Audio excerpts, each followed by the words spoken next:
Magandang araw mga bay. So, meron tayong laptop ngayon na sisirain. Ito siya. So, Lenovo gaming tong laptop na to.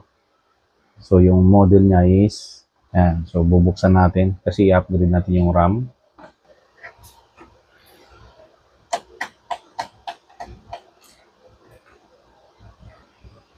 Bago natin to buksan mga bay, unbox muna natin tong item. Ito yung RAM na 16 gigabytes. So, i-upgrade natin yung laptop.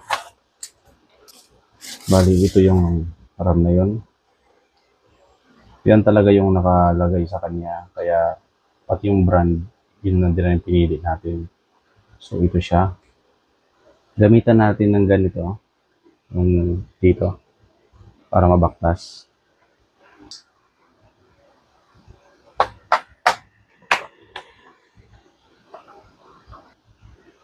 Bali, nandito yung RAM. Yan. Kung mapapansin yung sarado siya. Kasi, bubuksan natin yan. Yan siya. So, yan yung RAM. Ito yung papalitan natin. Ito kasi ay 8 gig lang. Tapos, one slot lang kasi yung isa hindi pa nakasoldered.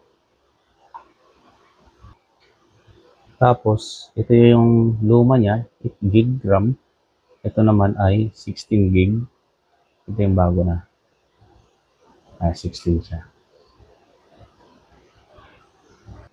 So, ikakabit na natin siya. Yan siya. Yan. Yan. Kabit na siya.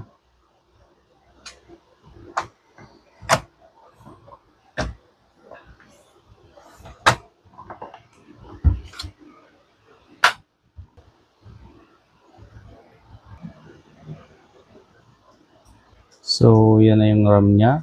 Makikita niyo dito. Available niya ay 1 slot. And meron pang available na 10 gigabytes.